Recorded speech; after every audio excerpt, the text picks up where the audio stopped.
मेरी वालदा ने मुझे ये बात बताई थी कि जब मैं पैदा हुआ था तो मेरी वालदा बताती हैं कि एक रात 3 बजे जब मेरी आंख खुली तो मैं जिस जगह पर सोया हुआ था मेरे चारों तरफ बहुत ऊंचे कद के कुछ लोग थे जिन्होंने ब्लैक कलर का लिबास पहना हुआ था और उनके चेहरे नजर नहीं आ रहे थे। वो तकरीबन 8 लोग थे जो मेरे इर्द गिर्द खड़े हुए थे। मुसलसल कुछ पढ़ रहे थे मगर पढ़ने की आवाज मेरे वालदा को नहीं आ रही थी। इनके सर झूम रहे थे जैसा कि आप जानते हैं कि लोग तिलावत करते हुए जैसे झूमते हैं, बिल्कुल इसी तरह इनके सर हिल रहे थे। तो जैसे ही मेरी वालदा ने ये सब देखा तो वो डर के खड़ी हो गई और जितनी देर में वो उठकर खड़ी हुई इतने में वो सब गायब हो गए थे। ये सब कुछ सिर्फ चंद सेकंड में हुआ था। जब मेरी वालदा ने मुझे देखा तो मैं बिल्कुल ठीक था और सो रहा था। तो ये बचपन का एक वाकया था जो मेरी वालदा ने मुझे बताया। इसके बाद मेरी लाइफ में बहुत सारे इंसिडेंट्स हुए। मेरी उम्र तकरीबन 11-12 साल थी और हमारे घर के पीछे एक टेरेस होता था और टेरेस के साथ ही हमारी फैक्ट्री थी। मेरे वालिद का फर्नीचर का बिजनेस था। फैक्ट्री की जो छत थी वो टीन की थी, सिंगल स्टोरी, और इससे आगे जाकर एक और स्टोरी थी, इसकी छत भी टीन की थी।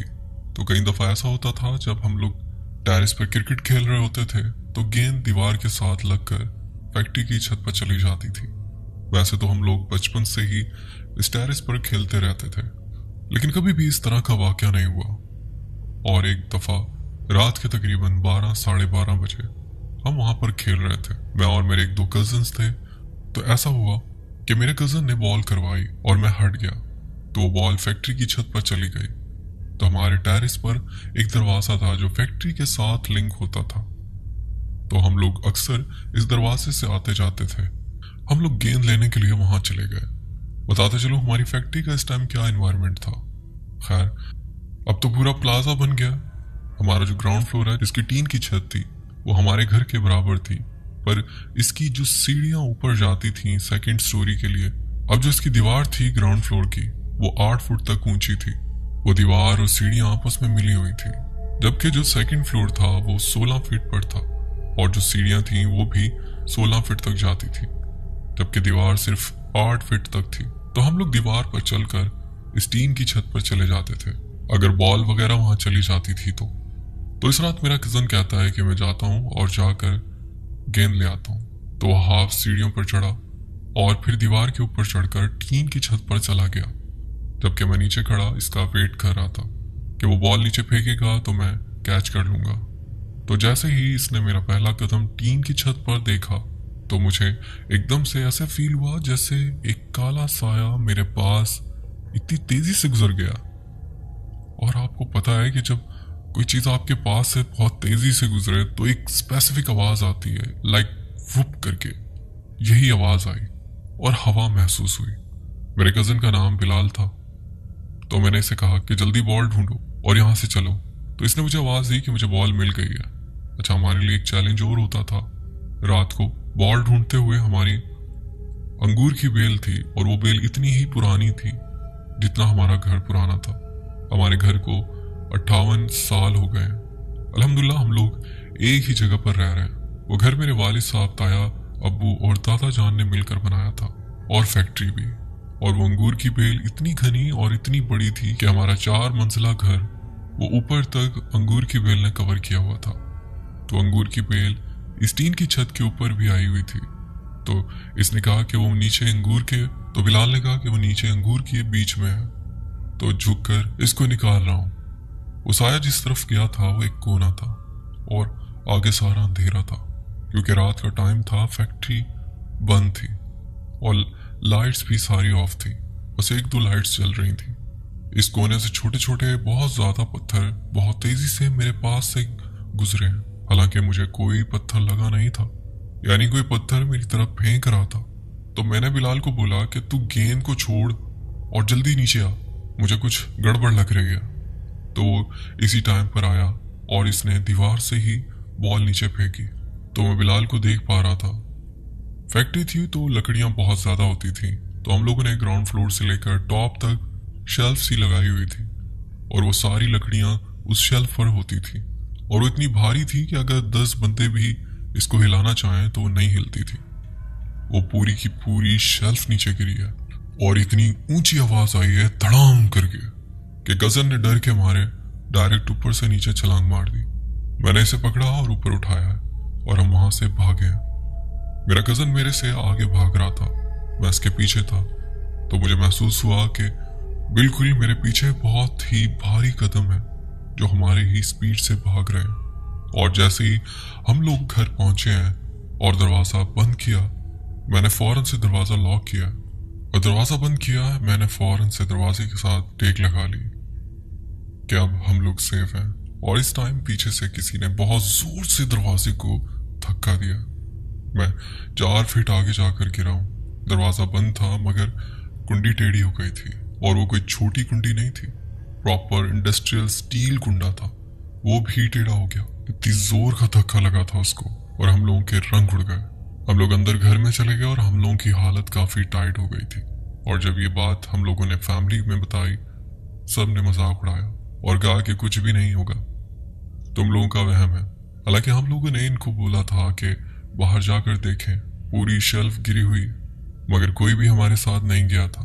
फिर अगले दिन वर्कर्स ने वो शेल्फ खोल कर और सही करके साथ छोड़ दी और सारा कुछ ठीक कर दिया। तो ये पहला इंसिडेंट था जो मेरे साथ हुआ जिसने मुझे वाकई में डरा दिया। और सेकंड चीज ये हुई कि ड्यू टू सम रीजंस मैं इस चीज को अपने बचपन के इस वाकये के साथ रिलेट करता हूँ जो मेरी वालदा ने मुझे बताया था कि 8 लोग मेरे आस पास खड़े थे। आप यूं कह लें कि मेरा सिक्स सेंस बहुत तेज है। मैं जब भी किसी जगह को देखता हूँ या कुछ लोगों को देखता हूँ जो चीज मुझे नुकसान पहुंचाना चाह रही हो या जिस चीज से मुझे नुकसान पहुंच सकता है, वो मुझे पहले ही पता चल जाता है। मैं बताता हूँ कि क्या वाकया हुआ था। मेरे कॉलेज लाइफ में मेरा एक दोस्त था जो कि दूसरे मजहब से मुंसलिक था, मगर मैं कभी भी दोस्ती में मजहब को बीच में नहीं लाता था क्योंकि वो मेरा बहुत अच्छा दोस्त बन गया था। तो इसने मुझे अपनी फैमिली के साथ भी मिलवाया। इसका एक भाई था जो आईटी से रिलेटेड था और मुझे वो बहुत ही इंटरेस्टिंग फैक्टर लगता था, तो मैं अक्सर इसके घर जाया करता था। मगर उनकी जो बड़ी बहन थी वो काले जादू के बारे में इल्म रखती थी और ये चीज मुझे बहुत खटकती थी इनको देख कर ही। हालांकि जब मैंने पहली बार इनको देखा था तो मुझे मेरी सिक्स सेंस ने कहा कि मुझे इनसे दूर रहना चाहिए। तो अब सीन ये हुआ कि मेरी दोस्ती हो गई और मैं इनके घर जाया करता था। तो एक दफा ये हुआ कि इनके एक चाचू इनके घर आए और हम लोग कंप्यूटर पर बैठकर गेम्स खेल रहे थे। हालांकि मैंने जिंदगी में पहली बार इनको देखा था, तो इनको देखकर मुझे इतना शदीद गुस्सा आया कि मैंने जाकर इनके चाचू से बदतमीजी करना शुरू कर दी कि तुम मेरे से दूर रहना। इसको ये बोलना शुरू कर दिया और वो ऐसा मोमेंट था जब मुझे खुद अपने आप से डर लग रहा था कि मैंने ये क्या किया है। वो बुजुर्ग आदमी थे, इनकी दाढ़ी थी, तो मुझे बहुत ऑकवर्ड लगा था क्योंकि मेरी तरबियत इस तरह की नहीं हुई भी है। अगर कोई मेरे से साल भी बड़ा है तो मैं इसकी बहुत इज्जत करता हूँ। और इनके वो चाचू शर्मिंदा होकर बाहर चले गए कि पता नहीं क्या हुआ है, और मुझे भी बहुत सा गुस्सा आया हुआ था और बहुत ही अजीब सी कैफियत हो रही थी। तो मैंने अपने दोस्त को बोला कि ये बंदा इधर क्या कर रहा था और ये क्यों आया था इधर। तो तब इसने मुझे बताया कि ये मेरे चाचू हैं। फिर मुझे बहुत ज्यादा शर्मिंदगी हुई और मैंने इससे माजरत की और फिर थोड़ी देर के बाद मैं वापस घर आ गया। तो फिर कुछ अरसे बाद मैंने अपने दोस्त से पूछा कि तुम्हारे चाचू क्या काम करते हैं। तो इसने मुझे बताया कि उनके मौक्कलात हैं और वो लोगों के मसाइल हल करते हैं। तो मैंने इससे पूछा कि वो कोई गलत काम तो नहीं करते। तो इसने बताया कि यार हम लोगों की भी इनसे इतनी नहीं बनती। मेरी जो बड़ी सिस्टर है इनसे काफी मुतासिर है, मगर ये गलत कामों में भी इन्वॉल्व है। ये पैसे के लिए कुछ भी करने को तैयार हो जाते हैं। मतलब अगर इनको कोई अच्छे पैसे ऑफर कर रहा हो तो इनको जो काम भी कोई बोलेगा वो ये कर देंगे। तो तभी मेरे दिमाग में ये बात आई कि इस टाइम पर जो गुस्सा मुझे आया था वो इसी वजह से आया था। तो एक दफा ऐसा हुआ कि मैं अपनी फैमिली के साथ बाहर निकला हुआ था। मेरे साथ मेरी भाभी थी, भाई था और सिस्टर थी। हमारी गाड़ी की स्पीड 65 to 70 के अराउंड अबाउट थी और वो भी तकरीबन इसी स्पीड में था। तो एकदम मेरे माइंड में क्लिक हुआ और मैंने हल्की सी ब्रेक लगाई और ऐसे ही मजाक में बोला कि ये गिरेगा, और वाकई में बहुत बुरी तरह वो बाइक स्लिप हो गई जो मेरे सामने थी और वो नीचे गिर गया। तो ये दूसरा वाकया था जिसने मुझे हैरान किया कि मैं ये सब कैसे जानता था, ये गिरने वाला है, कि मैं ये सब कैसे जानता था कि ये गिरने वाला है। और मैंने ये बोलने से पहले ही गाड़ी थोड़ी स्लो की थी कि मैं इससे थोड़ा पीछे ही हो जाऊं, ताकि मेरी गाड़ी की वजह से इसका कोई नुकसान ना हो जाए। और ऐसा भी नहीं है कि वो बाइक गलत चला रहा हो, बहुत स्मूथ चलता हुआ जा रहा था वो। अभी मेरी शादी हो गई थी और मेरी शादी हमारे गांव में ही हुई है, तो मैं अपने ससुराली घर में था। तो इनका किचन था और किचन के बराबर वाली साइड पर एक छोटा सा टेरेस था जिस पर इन्होंने सब्जियां वगैरह लगाई हुई थी।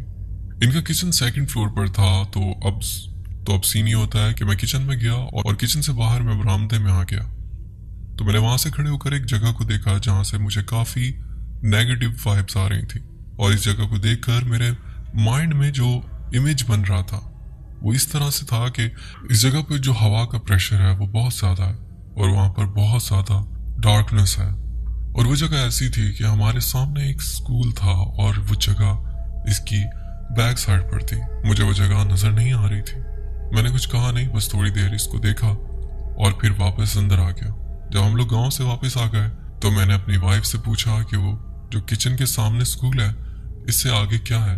अगर मैं मोस्टली वहां जाता था तो मैं ज्यादा बाहर नहीं घूमता था, क्योंकि मेरी ये जो कैफियत है इसकी वजह से मुझे आइसोलेशन का सामना करना पड़ता है। मैं बहुत जल्दी दोस्त नहीं बना पाता। तो मैंने अपनी वाइफ को थोड़ा बहुत बताया हुआ है कि एक ट्रस्ट लेवल बिल्ड हो जाता है। वैसे तो मैंने अपने घर में किसी को भी ये चीज नहीं बताई। एक दफा मैंने कोशिश की है तो कोई भी इस बात को यकीन नहीं करता। तो मैंने ये रियलाइज किया कोई फायदा नहीं है बताने का, रहने दो। तो मैंने वाइफ को पहले से ही बता दिया था कि मेरे साथ ऐसा मसला है और मुझे वार्निंग फील हो जाती है कि कुछ होने वाला है या इस जगह से मुझे कोई नुकसान पहुंच सकता है। तो पहले मैं हाँ ना में बात को टाल देता हूँ। तो जब मैंने वाइफ से पूछा कि इस जगह पर क्या है, क्योंकि इस जगह को देखकर ब्लैक शेडो और डेप्थ सी फील होती है, तो इसने मुझे बताया कि वहां पर एक कब्रिस्तान है। तो मैंने इससे कहा कि कब्रिस्तान से मुझे कभी भी इस तरह की फीलिंग्स नहीं आई, क्योंकि मेरा घर भी कब्रिस्तान के करीब है।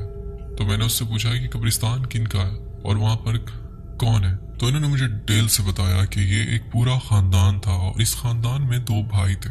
क्योंकि वो गांव है तो आपको पता है कि गांव वगैरह में जमीनों की लड़ाई में कत्लो गारत तक हो जाती थी। इन्होंने बताया कि 2 भाइयों का जमीन पर झगड़ा हुआ, तो एक भाई से गलती से दूसरे भाई का बेटा मारा गया। तो इसके बदले में जो पहला भाई था इसने दूसरे भाई की पूरी फैमिली खत्म कर दी। इन्होंने मजीद बताया कि रात के टाइम जब वो पूरी फैमिली सोई हुई थी वो कुछ लोगों को लेकर इनके घर गया और बहुत बुरा पेश आया इनके साथ। तो ये उस पूरे खानदान का कब्रिस्तान है।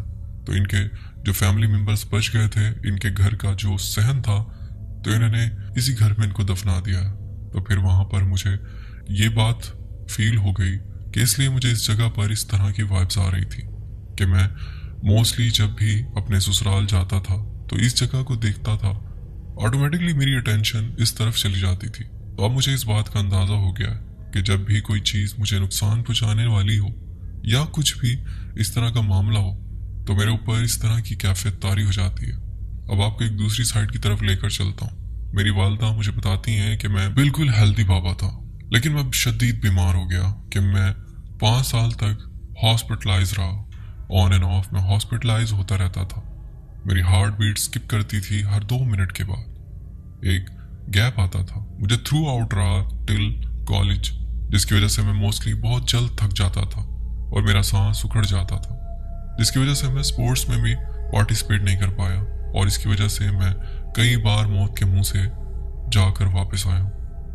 तो जब मैं कॉलेज में था तो मुझे दौरे पड़ते थे। इवन कि जब मैं यूनिवर्सिटी में भी गया तब भी 1-2 सेमेस्टर तक मेरे साथ ये होता रहा, जिसकी वजह से मुझे यूनिवर्सिटी में मुझे साइको कहा जाता था। मुझे यूनिवर्सिटी में काफ़ी सोशली डिग्रेड किया गया, बट अल्हम्दुलिल्लाह मैं मेंटली स्ट्रांग हूँ। लेकिन इसका डाउन साइड ये था कि मैं कभी भी दोस्त नहीं बना पाया। तो जब मुझे दौरे पड़ते थे तो वो दौर इस तरह के होते थे कि मुझे फील होता था कि मेरे दिमाग की जो वेन्स हैं वो फट जाएंगी, और अगर मेरे जिस्म का थोड़ा सा हिस्सा भी नीचे जमीन पर टच हो रहा होता था तो मैं बेड पर उछलता था। मुझे इतनी पेन होती थी कि मैं चीख मार कर खुद को उठाने की कोशिश करता था कि मैं जमीन पर टच ना हूं, और मुझे इस टाइप की सिवियर पेन होती थी दिमाग में, और ये सब तकरीबन 1 साल तक होता रहा मेरे साथ। इसके बाद ही मेरे ये सीन एक्टिव हो गए और इसके बाद से ही मुझे ये सब फील होना शुरू हो गया। कि जब भी मेरे साथ कुछ बुरा होने वाला होता था तो मुझे पहले से ही वाइब्स आ जाती थी। जब मुझे दौरे पड़ते थे तो मुझे ये फील होता था कि कोई चीज़ है और इसकी उंगलियां मेरे सर के अंदर गई हुई है और वो चीज़ मेरे दिमाग को दबा रही है। इसलिए मुझे इतनी सीवियर पेन होती थी। इतने डॉक्टर्स को चेक करवाया, यहाँ तक कि कराची भी डॉक्टर्स के पीछे गया। मेरी फैमिली मुझे लेकर गई। मेरा हर तरह से स्कैन हो चुका था दिमाग का, और इसका एक ही पॉइंट था जो कि डॉक्टर को भी समझ नहीं आता था कि मुझे हमेशा रात 10:10 पर ये शुरू हो जाता था। पहले सर में हल्की फुल्की पेन शुरू होती थी और फिर अचानक से मैं खड़े खड़े गिर जाता था और फिर दौरे पड़ना शुरू हो जाते थे और मैं इतना ऊंचा चीखता था कि मेरा गला फट जाता था। जब तक ये पेन रही है मेरा गला खराब रहा है। डॉक्टर्स ने जितने भी स्कैन किए सब ठीक होते थे और एंड में आकर डॉक्टर यही बोलते थे, जो कि मुझे बहुत बुरा लगता था, कि ये लड़की के चक्करों में कर रहा है, कि ये बस ड्रामे कर रहा है, इसको कुछ भी नहीं है। और आप यकीन करें कि मेरे कुछ फैमिली मेंबर्स अभी भी यही बात करते हैं, अब तो तुम ठीक हो गए हो, अब तो बता दो कि वो कौन सी लड़की थी जिसकी वजह से तुम ये करते थे। तो आगे से मैं मजाक में ये कह देता था कि जैसी मेरी हालत थी कि आपको लगता है कि कोई लड़की मुझसे बात करेगी। लड़की तो छोड़ो, लड़के भी मुझसे दूर भागते थे। ये तो पागल है, हमारे सर चढ़ जाएगा। और फिर आहिस्ता आहिस्ता ये चीज़ खुद ही ख़त्म होना शुरू हो गई। अदनान भाई, जहाँ तक मेरा ख्याल है कि जो वाक़या बचपन में मेरे साथ हुआ था और मेरी वालदा ने मेरे पास कुछ लोगों को देखा था, इन चीज़ों का लिंक इसके साथ है और अक्सर औकात ये चीज़ें मुझे नज़र भी आ जाती हैं। अब जैसा कि एक दफ़ा रात को मैं ऐसे ही बाहर निकल गया, क्योंकि मुझे मिडनाइट ड्राइविंग बहुत पसंद है। मैं अक्सर रात को 3 बजे ऐसे ही घर से निकल जाता हूँ। हमारा घर ऐसी जगह पर है जिधर से एक रोड क्रॉस करना पड़ता है, इसके दोनों तरफ कब्रिस्तान है। नॉर्मली दिन के टाइम मुझे वहाँ पर कभी कुछ फील नहीं हुआ, मगर रात को जब भी वहाँ से गुजरा तो वहाँ एक स्पेसिफिक कब्र है जहाँ मुझे बहुत ज़्यादा अंधेरा फील होता है, जिस वजह से मैं आपको ये सारी स्टोरी बता रहा हूँ। मैं वो वजह भी आपको बता देता हूँ, क्योंकि कल रात 3 बजे मैं अपनी वाइफ के साथ ड्राइविंग पर निकला हुआ था और रात के 3 बजे मैं वो कब्रिस्तान वाली रोड क्रॉस कर रहा था। मुझे वो नज़र आ रहा था जो मेरी वाइफ देख नहीं पा रही थी, कि वो जो पूरी रोड थी मेरे सामने, जो कि मुझे फील हुआ। हालांकि वहाँ पर काफ़ी स्ट्रीट लाइट्स हैं जिनकी काफ़ी रोशनी होती है, वहाँ पर इतना अंधेरा नहीं होता। तो मुझे तकरीबन अपने से 10 मीटर आगे इतना काला अंधेरा नजर आया जो कोई फिगर नहीं था। मुझे ऐसा लग रहा था जैसे बिल्कुल एक काली स्याह दीवार है सामने और मुझे रोड नजर नहीं आ रहा था। और मैंने अपनी बीवी से पूछा कि क्या सामने रोड क्लियर है, तो इसने कहा कि जी क्लियर है, क्या कोई इशू है। और फिर मुझे ऐसा फील हुआ कि जैसे मैंने कोई धुआं अपने अंदर इनहेल किया। ये सब कुछ मेरी वाइफ नहीं देख पा रही थी और लिटरली इससे पहले मैंने गाड़ी बिल्कुल रोक दी थी और मेरी वाइफ ने मुझसे पूछा था कि क्या हुआ है। इसलिए मैंने सोचा कि मैं अपनी स्टोरी आपके साथ शेयर करूं, क्योंकि मैं पिछले 1 साल से आपकी स्टोरी सुन रहा हूं। और अदनान भाई, एक वाकया जो मैंने आपके साथ शेयर करना था कि जब मैं यूनिवर्सिटी में था तो हमारा घर इस तरह का बना हुआ था कि बहनों का एक कमरा होता था और भाइयों का एक कमरा, और एक कमरा वालिदैन का। लेकिन जब मेरे बड़े भाई की शादी हो गई, वो कमरा भाई के पास चला गया और मैं बैठक में सोफे पर सोता था। तो कुछ टाइम गुजरने के बाद मैंने अपने घर वालों को इंसिस्ट किया कि मुझे एक कमरा चाहिए। तो मेरे वालिद साहब ने कहा, क्योंकि मेरा बहुत ज़्यादा कंप्यूटर इक्विपमेंट होता था, क्योंकि मैं गेम्स वगैरह खेलता था, क्योंकि हमारे घर की जो 4th स्टोरी थी उसमें एक स्टोर रूम था। तो हमने क्या किया कि सारी चीज़ें एक साइड पर शिफ्ट करके बीच में लासानी शीट की पिलिंग करके एक सेपरेट रूम बना लिया था। वो 10 बाय 8 फीट का था। तो मैंने अपना सारा सेटअप वहीं कर लिया था और मैं सोता भी उधर ही था। तो एक दफ़ा क्या होता है कि मैं रात को सो रहा था और अचानक मेरी आँख खुली, क्योंकि वो छत वाला एरिया था। तो अक्सर मुझे वहाँ से आवाज़ वगैरह आती रहती थी कि कोई चल रहा है। ये तो बहुत कॉमन था हमारे लिए, क्योंकि हमारा घर बिल्कुल एक कॉर्नर पर था और इसके पीछे सारा जंगल था, तो इसलिए चलने फिरने की आवाज़ें बहुत ज़्यादा आती थी। तो मैंने इन चीज़ों पर कभी इतना ध्यान नहीं दिया, क्योंकि कभी इन चीज़ों से इतना डर नहीं लगा था। मगर इस रात जब मैं अचानक नींद से जागा तो मुझे किसी के कदमों की आवाज़ आई, और वो कोई नॉर्मल आवाज़ नहीं थी, अच्छे खासे कदमों की आवाज़ थी। यूं कह लें जैसे कोई बहुत ही कदावर भारी जिसामत वाली कोई चीज़ है और वो सीढ़ियों से चढ़ते हुए ऊपर आ रही है। और जैसे जैसे वो चीज़ करीब आ रही थी, कदमों की आवाज़ बहुत तेज़ होती जा रही थी। तो जब वो चीज़ सीढ़ियों से चढ़कर ऊपर आई है तो मैं रात को अक्सर अपना दरवाज़ा बंद रखता था, क्योंकि सामने सारी छत थी और इसके सामने सारा जंगल था। तो मैं डर कर लेटा रहा कि पता नहीं क्या चीज़ आ रही है। और फिर मैंने देखा कि कोई दरवाजे के ऑपोजिट आकर रुक गया है और इसके पैरों का साया भी दरवाजे के नीचे से नजर आ रहा था, कि जैसे कोई दरवाजे के बाहर आकर खड़ा हुआ है। और फिर इसने जोर जोर से दरवाजे पर मुक्के मारना शुरू कर दिया। और फिर इस चीज ने इतनी ऊंची चीखें मारी है कि मैं अपने कमरे में रजाई के अंदर घुसा हुआ था और मैंने अपने कान भी बंद किए हुए थे। और इसकी चीख मारते ही वो जो पाँव मुझे दरवाजे के नीचे से नजर आ रहे थे वो गायब हो गए। सुबह उठकर जब मैंने अपना दरवाजा देखा और मेरे वालिद ने मुझसे पूछा कि ये तुमने अपने दरवाजे के साथ क्या किया, क्योंकि मैं आर्टिस्ट था और मैं बहुत उल्टे सीधे एक्सपेरिमेंट करता रहता था। कभी कोई चीज़ तोड़ रहा हूँगा तो कभी कोई चीज़ जोड़ रहा हूँ। तो मेरे वालिद साहब को ये लगा कि मैंने दरवाजे के साथ कुछ किया और लिटरली वो दरवाज़ा अंदर की तरफ धंसा हुआ था। हालांकि मैंने इनको बताया भी कि मैंने नहीं किया। खैर अदनान भाई, ये थी मेरी स्टोरी और मेरी ज़िंदगी के कुछ वाक़यात। अगर आपको अच्छे लगे तो अपने चैनल पर लाजमी शेयर कीजिएगा। तो बहुत शुक्रिया, आपने अपनी स्टोरी शेयर की। तो दोस्तों, ये थी मेरी आज की स्टोरी। उम्मीद करता हूँ आपको पसंद आई होगी। अगर स्टोरी अच्छी लगी हो तो वीडियो को लाइक करना ना भूलिएगा। और अगर आप मेरे चैनल पर नए हैं तो चैनल को सब्सक्राइब कर लें, बेल आइकन को प्रेस करके ऑल का नोटिफिकेशन ऑन कर लें।